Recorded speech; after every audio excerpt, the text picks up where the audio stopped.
Ndị be anyị ekene m unu. Achọrọ m ikwu okwu gbasara o were vidio m fụrụ yesterday gbasara nwa akwụkwọ na lekchọra ya. So tupu m na-ekwu ihe ọbụla m chọrọ ikwu, biko buru ụzọ watch vidio.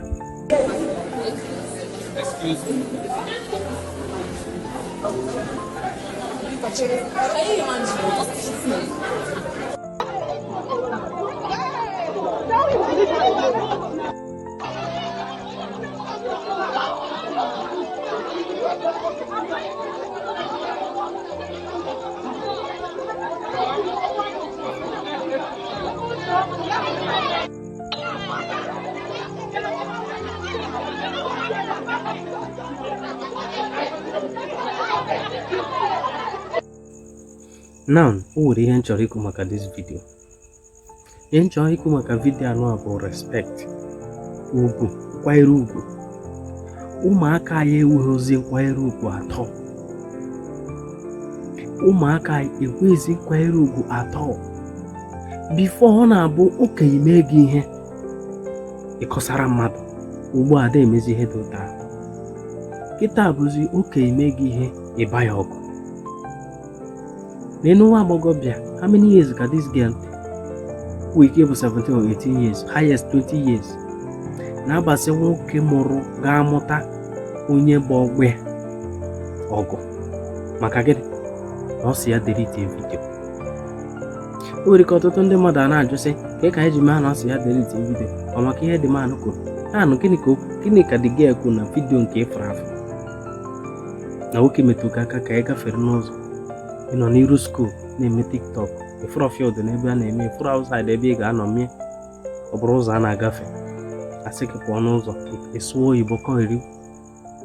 Duto na iwu respect, duto enweghị respect, enweghị ugwu atọ.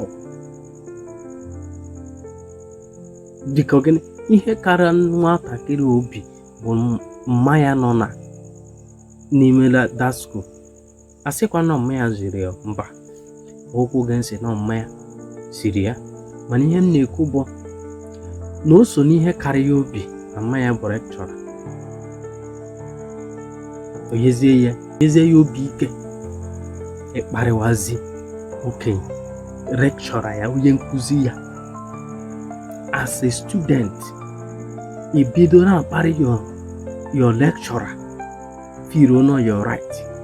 N'elu ka eji ya na-asị ya na nwayọọ n'ozugo. Then echi chọọ ka iji flying color shi na school apụta. Agwa amaghị na ihe social media emego ụmụ anyị arụ, omego ụmụ anyị ihe, omego ụmụ anyị ruzo brain ka ndị vụrụ batrị ha. Ozi ha adechezi nọma atọ, bụ ezi oyi ha na-eche nọma. N'elu gịnị ka m chọrọ ikwu? Ihe nchịkọ bụ biko ndị nne na nna ka anyị mara ọrụ anyị. Anyị were ọrụ ebe ụmụaka anyị nọ. A na ha akpọ ha Gen Z isi a na-ekowe ọbụla. Gen Z na-amara ihe Gen Z tara n'ime nwoke ihe mma unu Gen Z tara n'ihe Gen Z niile a. Gen Z ta ha ego, Gen Z ta ha ezigbo omume, Gen Z ta ha nothing. Asị gị Gen Z iko mere ihe ọjọọ na-agagharị. Asị Gen Z bụ ihe ọjọọ. Ndị nne na nna ọrụ dọrọ anyị ebe ụmụaka anyị nọ. Ezigbo ọrụ. Ụmụaka anyị enweghịzi respect. Ụmụaka anyị ụfọdụ na-afụdo gị n'ụzọ ikene ga-abụrụ problem. A na-ene gị anya n'isi ka ikene ha. Nwa agbọghọbịa ọbụla totarụ, okorobịa ọbụla totarụ mara na ya abụgoro okorobịa sowa nwaanyị.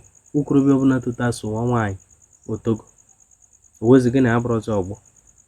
Nwa agbọghọbịa ọbụla totarụ sowa nwoke otogo, otochago, gịnị abụrụzi ọgbọ. Ikene gị n'ụzọ bụ a problem. Anyị nwere ọrụ ndị nne na nna. Gịnị ka m na-ekwu ihe a? Ka anyị mee gịnị? Ka anyị dọọ ụmụaka ya aka na ntị gbasara ndị nkụzi ha. Ndị nkụzi ha dị ka nne na nna ha na skuul. Maka na ndị nkụzi ha ga-akụziri ha ihe ahụ ha ga-amụta, ha ga-eji wee baa uru echi. Ọ ndị nkụzi ha na-akụzi ha. because most of ndị mfụrụ na-asọfa n'ebe ụmụaka nọ mainly bụ ndị nkụzi. Onye nkụzi nwere ike ịna-anya bicycle, nwa akwụkwọ kụziri ayawa moto rụọ ụlọ yawa ka na-anya bicycle, very possible. Ọ na-ata afụfụ na-ere ezi ndị nkụzi dịka ndị pastọ a na-ere ezi ya mere m ji ekwu biko dododo ndị nne na nna ka anyị tinye anya ebe ụmụaka anyị nọ, ka anyị tinye anya n'ebe ụmụaka anyị nọ. Ọ bụrụ na ozi a ga-eru nwa agbọghọbịa mere ihe a ntị, m ga-agwa ya biko yaghachi gaa rịọwa lekchọra, ya biko yaghachi gaa rịọwa dis lekchọra, bikos ọ kpara daman ọfụma. O mere daman insult, public insult. Ọ ya bụ ihe nsịrị ka anyị kwuo okwu banyere nwa agbọghọbịa. Biko gaa rịọ dis lekchọra biko, n'ihi na imejọrọ, ịkparịrị okenye, and okenye kwesịrị ịkwanyere ugwu. Ọ gwụna ka ọha m n'ọnụ. Ekenekwe m ụnụ ndị be anyị. Ọka bụkwa nwanne gị nwoke Evangelist Uzoma Ozemenamani ka gị na ya na-ekwu na nke bụ eziokwu TV. Naanị nke bụ eziokwu ka anyị na-ekwu ebe a. Asịrị m ya dịrị gị na mma. Ndewo, ya gazie.